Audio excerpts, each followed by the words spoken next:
We've all been there, deadlines piling up, inbox overflowing, maybe a few too many late nights. That feeling of your brain being completely fried from stress, turns out it's not just a figure of speech. It's really quite fascinating, actually, how our bodies react to stress, I mean. Okay, so walk us through it. What's actually happening in our brains when we feel that way? Well, you see, stress triggers this primal fight-or-flight response.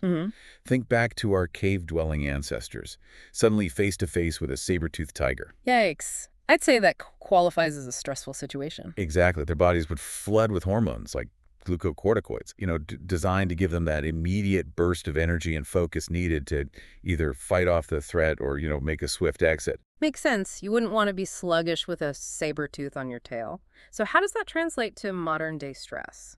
We're not exactly dodging predators on our morning commute. True, but our bodies haven't quite caught up with our more modern stressors. That fight-or-flight response still kicks in, even when the threat is a looming deadline or a never-ending to-do list. The problem is, when stress becomes chronic, those glucocorticoids, which are meant to be short-term helpers, end up sticking around much longer than they should. Okay, so we've got these stress hormones hanging out in our brains longer than they're welcome. What kind of mischief are they causing? Well, one of the key things they do is ramp up the production of free radicals, these unstable molecules that can wreak havoc on our cells, especially in the brain. I've heard of free radicals, but explain it to me like I'm five. Why are they so bad for our brains? Imagine your brain cells are like delicate pieces of art, and free radicals are like tiny hyperactive toddlers running around with permanent markers. Oh no, that's a recipe for disaster. Precisely. These free radicals cause what we call oxidative stress, which is essentially like rust forming on those precious brain cells. This can disrupt how our brain functions, impacting everything from our memory and focus to our mood, and even increasing the risk of more serious cognitive decline down the line. Wow, that's not good. But we're not completely defenseless against this cellular chaos, are we? You're right. Our bodies are incredibly resilient, and we have a built-in defense system to neutralize these free radical troublemakers. Antioxidants. All right, spill the tea. Tell us about these antioxidant superheroes. Our bodies naturally produce some powerful antioxidants, like glutathione, which is highly concentrated in our brains, superoxide dismutase, often shortened to SOD, and catalase. They act like specialized cleanup crews, each with a talent for neutralizing different types of free radical damage. So it's like having a whole team of microscopic superheroes working tirelessly to keep our brains clean and healthy. That's a great way to put it. But sometimes our internal antioxidant team needs a little backup, especially when we're dealing with chronic stress. And that's where this fascinating study on vitamin E comes into play, right? I have to admit, when you said we'd be talking about stressed out rats, I was a little concerned, but you promised no rats were harmed. And no rats were harmed. This particular study, which caught my eye in the Saudi Journal of Biological Sciences, looked at whether supplementing with vitamin E, a powerful antioxidant itself, could help protect rat brains from the damaging effects of stress. Fascinating. So did vitamin E pass the test with flying colors? Well, the results were quite interesting. Researchers found that rats who received vitamin E had significantly lower levels of a substance called MDA in their brains, compared to the stressed rats who didn't get the extra vitamin E. Hold on, MDA. Refresh my memory. What is that again? Right, MDA, or malondialdehyde, is a key indicator of oxidative stress. Basically, the higher the MDA levels, the more those pesky free radicals are damaging cells. So lower MDA in the vitamin E group means less damage overall. Exactly. Think of vitamin E as a shield, helping to protect those delicate brain cells from some of the harmful effects of stress. Okay, that's pretty impressive. So does this mean we should all be stocking up on vitamin E supplements? Is that the secret to stress-proofing our brains? That's the million-dollar question, isn't it? Yeah. And while this research is promising, it's essential to remember that this was just one study. Right. And it was done on rats, not humans. Right, good point. Rats and I might both enjoy a good maze, but our physiology isn't exactly identical. Precisely. So while the results give us valuable clues, we can't just extrapolate directly to humans and assume vitamin E supplements will have the same protective effects. So what you're saying is don't go mainlining vitamin E capsules just yet. Let's just say a balanced approach is always best. This study used a very specific dosage of vitamin E administered through injection, which is quite different from how most people consume vitamins. Yeah, I'm not a big fan of needles, and I imagine most folks would prefer to get their vitamin E the old-fashioned way through food. Exactly. And that's an important point to consider. The bioavailability of nutrients can vary greatly between food and supplements. Our bodies might process and absorb vitamin E differently depending on whether it's coming from a capsule or from, say, a handful of almonds. So snacking on almonds could be a tastier and potentially more effective way to go. It's certainly worth considering. A diet rich in a variety of fruits, vegetables, and healthy fats, like those found in almonds, is always going to be a winning strategy for overall health, including brain health. Plus, those foods come packed with a whole array of antioxidants, not just vitamin E. It's like they always say, eat the rainbow. But this study focused specifically on vitamin E's potential. What about those other antioxidant superheroes you mentioned earlier, glutathione, SOD, catalase? Can we boost those through diet as well? Absolutely. We can think of these antioxidants as our brain's natural defense system. Okay. And just like any good defense, they need the right fuel to function optimally. Yeah. And where do they get that fuel? You guessed it, from our diet. Okay, I'm all ears.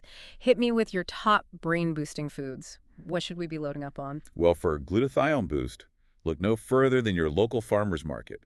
Asparagus, spinach, avocados, these are all great sources of this potent antioxidant. It's delicious. What about SOD? For SOD, you'll want to befriend those vibrantly colored fruits and vegetables. Blueberries, cranberries, and dark leafy greens are all excellent choices. Getting my greens on for brain power, I can get behind that. Okay, last but not least, what about catalase? This one might be your favorite. Catalase is abundant in broccoli, kale, and drumroll, please, dark chocolate. Wait, seriously, dark chocolate. So you're telling me I can indulge my sweet tooth and support my brain health at the same time? Indeed. Dark chocolate, with its high concentration of flavonoids, is a powerful source of antioxidants, including catalase.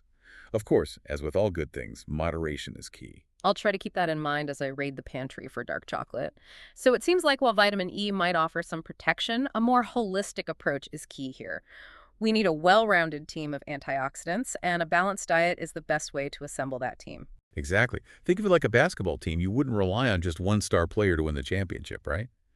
You need a team where everyone contributes their unique skills. And it's the same with antioxidants.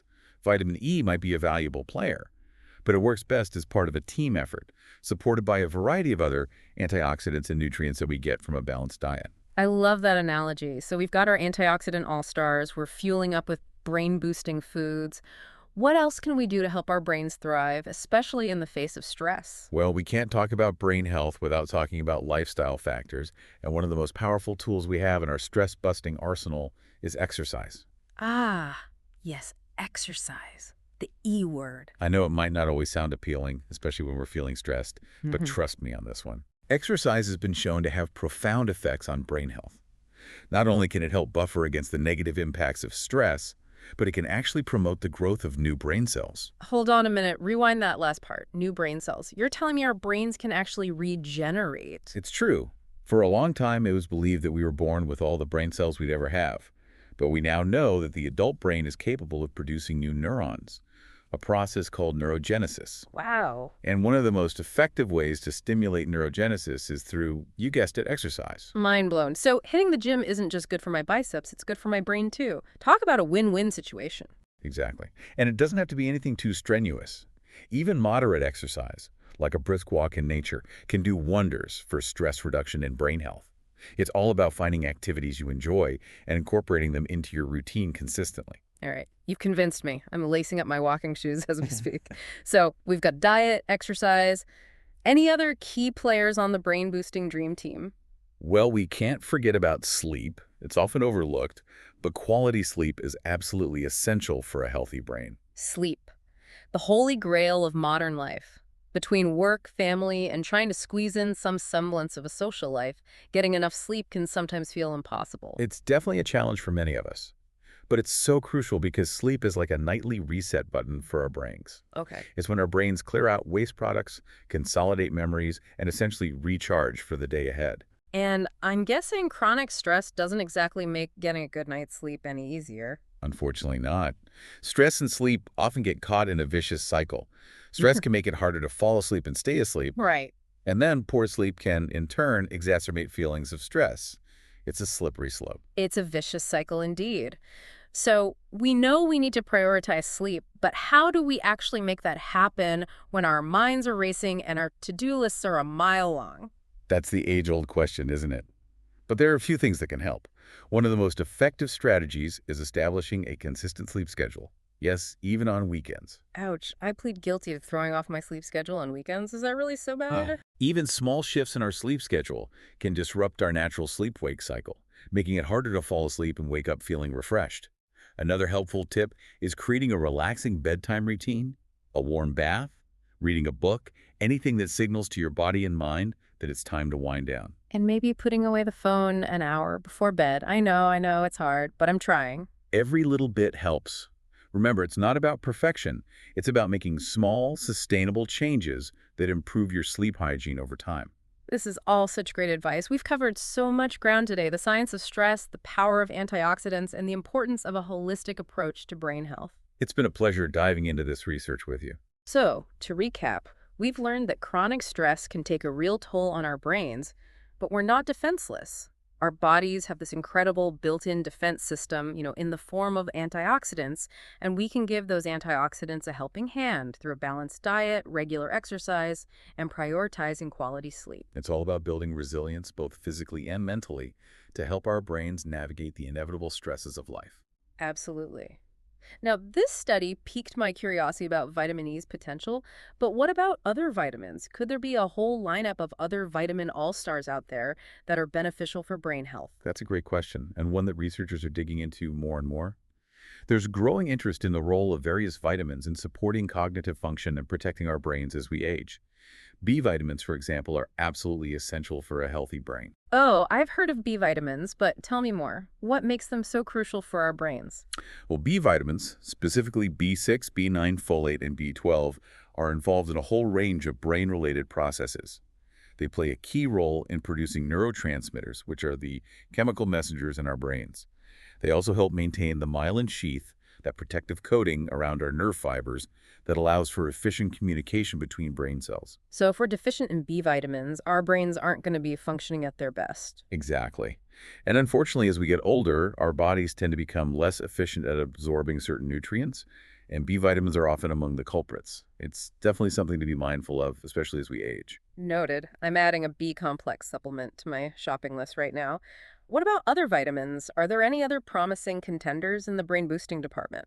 Vitamin D is another one that's getting a lot of attention lately. While it's technically considered more of a hormone than a vitamin, it acts in the brain to influence a variety of functions, from neurotransmitter production to regulating inflammation. Inflammation, that seems to be a common thread in so many health issues. It really is. Chronic inflammation is a major culprit in many diseases, and the brain is no exception. And what's fascinating is that there's a growing body of research suggesting that our gut health, yes, you heard that right, our gut plays a significant role in brain health, in part by influencing inflammation throughout the body. Hold on, are you saying my stomach is secretly pulling the strings in my brain? Well, it's not quite as simple as our stomachs controlling our every thought, but the gut-brain connection is far more intricate and powerful than we once realized. See, we have trillions of bacteria residing in our gut, known as the gut microbiome, and these little guys are in constant communication with our brains through a complex network of nerves, hormones, and immune signals. Wow, it's like a secret communication highway between our gut and our brain. Exactly. And what's really interesting is that when our gut microbiome is out of balance, meaning there are more harmful bacteria than beneficial bacteria, it can actually trigger inflammation throughout the body, including in the brain. So taking care of our gut health is another way to support brain health. Precisely. And it circles back to our earlier discussion about a balanced diet. A diet rich in fiber, prebiotics, and probiotics can help nourish those beneficial bacteria in our gut, promoting a more diverse and resilient microbiome, which in turn benefits our brain. It's a win-win. I'm sensing a theme here. It really all comes back to a holistic approach, doesn't it? Nourishing our bodies with wholesome foods, incorporating regular exercise, prioritizing sleep, managing stress, it's all interconnected. You got it. We can't compartmentalize our health. Our brains are not isolated islands.